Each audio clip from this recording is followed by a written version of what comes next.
Alright, morning, welcome back. Here it is, freezing. I had to put on the extra puffy jacket this morning. I just looked at the weather station, it's 4 degrees. So, that sun isn't even doing anything. But this morning I've got the old MAN running to take some fuel out the paddock. I won't need it straight away, but we'll have it there for when we refill. When Jimbo gets here, he's got to just check the filters, I think, again, make sure that nothing's sitting in the bottom, and then that'll be right to go. That'll be right to go in the next paddock, but we won't be needing that till tomorrow or the day after. So I am going to grab some uniform fungicide out of the shed and put it on that truck and get going. So we will see what happens today. So yeah, so it's also my wife's birthday today, so happy birthday, darling. Hopefully I get to spend some time with you shortly. And yeah, so everyone wish her a happy birthday, that'd be good. We worked out last night that she wasn't even subscribed to this channel, so I had to do that for her. But anyway, follow along, like, share, comment. If you've got any questions, want to know anything about what we're doing, I know I've had a few. I've tried to get back an answer, and hopefully I might even put a few of them in a video at some point.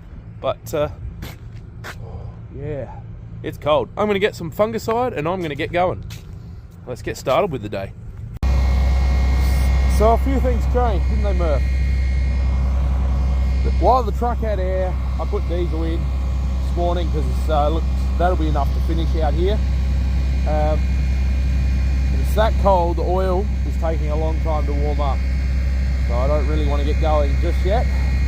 So that was the other reason I put the fuel in, to chill up a bit of time. Yeah, I've just done the walk around, it's all looking pretty good. But I know a few people have noticed that we actually run like a dual chute. So what that means is there's two streams of seed. A few people have noticed that we are split row, like dual banding the seed, which means if you look, there's a hole here, there's a hole here. It's a 3-inch spread. So the fertilizer goes down deep, comes out here. We've got liquids coming down with it, so they go in the middle of the row. And then the seed is on the shoulders of the row, up a bit higher, because the depth is set by the press wheel, for those that don't know. So yeah, which then means that we have fertilizer, seed. Now from fertilizer to our next fertilizer is 12 inches, but we have seed here and seed here, which then means that our gap between our seed rows is actually only 9 inches, which helps with competition, shading, help shade the weeds out that may get going in between the rows. So that is why we do it, and it works well. We also learn a few things along the way with the liquids, because this was our first attempt at one of the second lines. No good back here, because as the tine re-enters, it was forcing dirt up there. By putting them down here, they're protected, and yeah, we haven't blocked any lines. Well, we haven't blocked any this year. We've been going really well. But I did notice the points are wearing. They're tapered pretty well on the backside, and that would just be because it is so dry, it's so hard. But oh well. Other than that, everything else is looking pretty good. So we will just have another quick look over it, make sure there's no more broken U-bolts. Does not look like there is. Oh, I just had a look at the one. I did break my indicator light over there, so I have a new one to put on there. Yeah, probably about that time. Time to hit the field, hit the paddock, get going. Oh, put the seat heater on.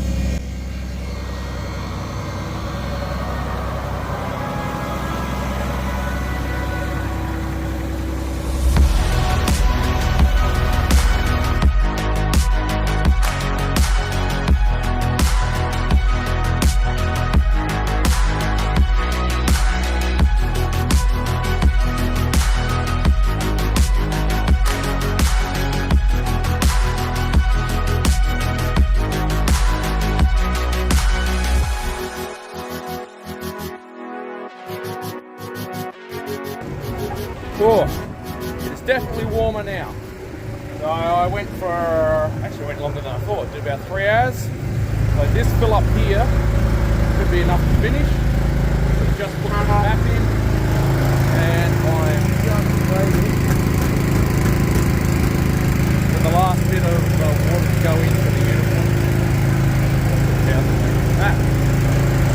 And then pop that bunch of my wife. Leave Jim to it. We'll shuffle the stuff out of the paddock onto the track. And we'll be right to go. As long as you can hear me. I do have done time to make a video clip. But you want to see it, you want to see it. Sometimes it's loud, that's why it's not easy. Now these two carts were big spray carts, or boom spray carts today. Never had the pleasure of using that one. But I remember riding around with it as a kid.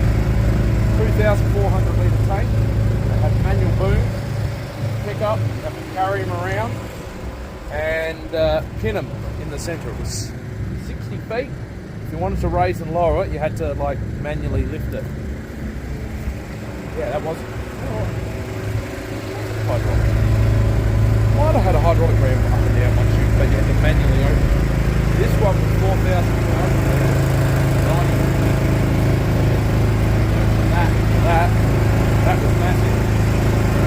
This, that was 10,000 litres, so 48.5 litres. That was a big step again. So, where's it all going to end? How big is stuff going to keep getting? Yeah.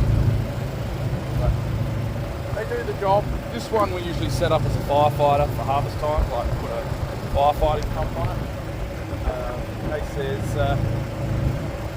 ever a need to fight fires started by headers. And that one we actually now use it for fence line spraying, like keeping weeds down around the place. Got a boom that we put on the back to do that, which this used to do that at one point, but sort of retire this one and move on to something bigger. Get a bit more done between fields. I guess that's what we're always doing. Keep growing the box. Got 2 air carts. Yeah, everything just keeps getting bigger. We're nearly there. There's always something. Looking flat. Wouldn't surprise me. I haven't had yet, she's not even registering. So, lucky we have air on the truck. Blow it up.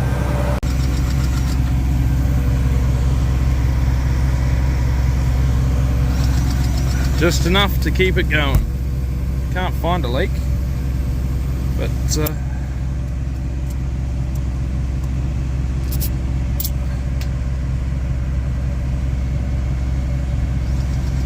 oh my goodness, I couldn't have picked that any better if I tried.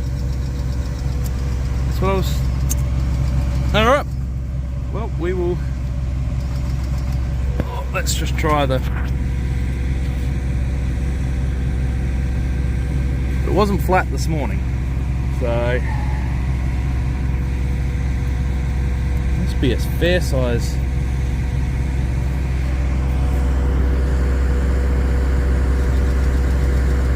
leak, but can't hear anything over the tractors. Alright, I have blown up the tyre for Jim and I have left him to it. He's just giving it a quick grease. I left him the pressure checker, pressure gauge, just so we can keep an eye on it.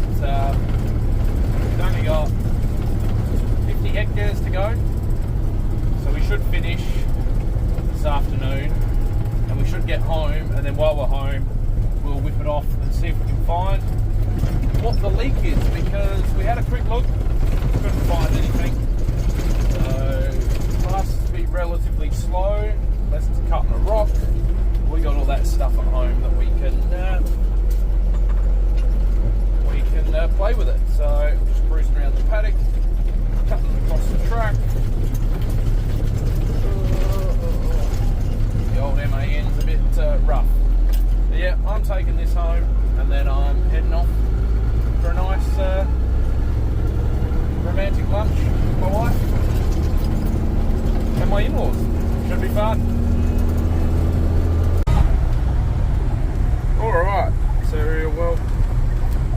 I'm back.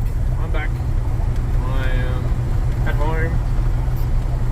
Had a lovely lunch, but Jimbo has nearly finished the paddock around his house. So over at the park, so we are shifting trucks home. Mum and Dad happened to come by, and it was perfect timing because they ran me over there. I am in the day cab B double, and behind me is Dad in the sleeper truck with the liquid trailer. He should be. He's back there somewhere. So now, when we left there, Jimbo only had a couple of runs to go, and then we'll flush out, we'll shift.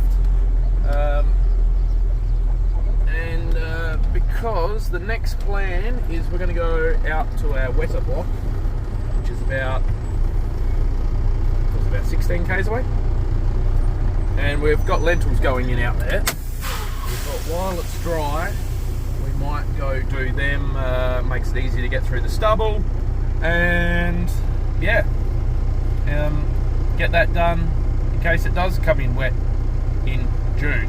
So there's 350 hectares out there, so we'll go do that. But of course, going back to lentils, we need to clean out the truck, clean out the seeder. Good thing is we don't have to calibrate because we've had lentils in there already this year, just throw them and go. But we do need to flush out or pump out the UAN, and we'll probably flush the fungicide lines really well because we're not going to need them for a while, and we will switch that hardy cart back to rainwater for the inoculant. So that is what we are planning to do this afternoon, and it'll probably go into tomorrow because it'll get very cold very quickly. But I will just let this truck cool down, and I don't know if you can see, but here comes Dad with the other one, and then we will go back and get the seeder and on to the next job. But we are getting through it. We are home, right here.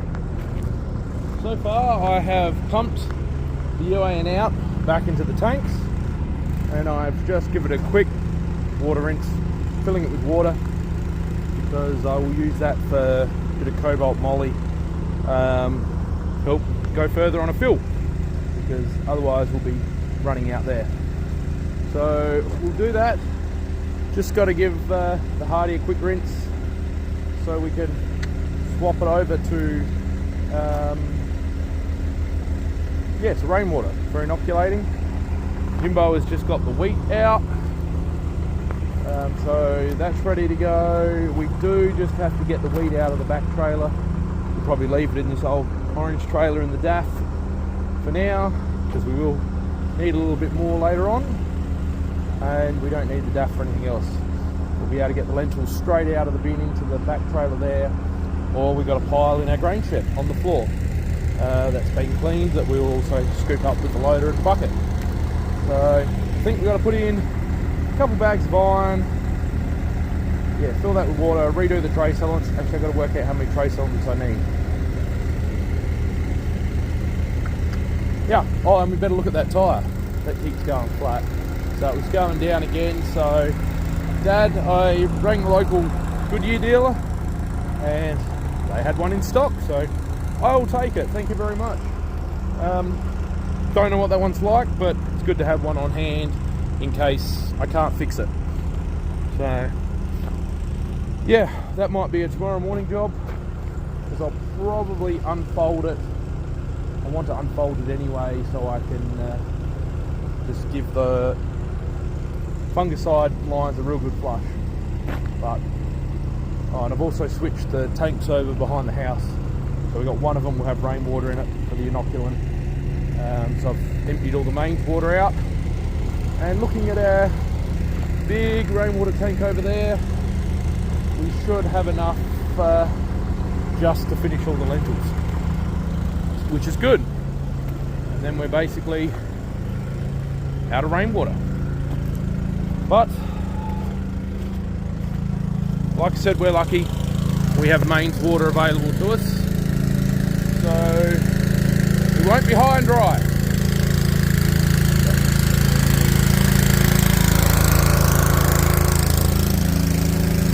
Nearly there on that tank, and then I think Jimbo's done, so I'll be able to pull the rig up a bit more so I can get those other ones on and get them sorted. So there'll be enough work to keep us busy here tonight. Won't there, Jim? You say something? I said there'll be enough work to keep us busy here tonight. You busy? No. Alright, let's get to it. Welcome back. I know, well, I say welcome back. I didn't finish yesterday's video, so I'm going to do that now. I'm going to quick run through on what we ended up doing. Jimbo's got the wheat out of that into the DAF, and we ended up pulling the tyre off, and yeah, I fixed it. I fixed it by putting a new one on. It was I found the hole. It was like in one of these, and it was, but on the inside it was radially cracking around there, so it was not repairable. So just as well I got the old man to pick one up. So that'll do for yesterday's video. Let's start today's video.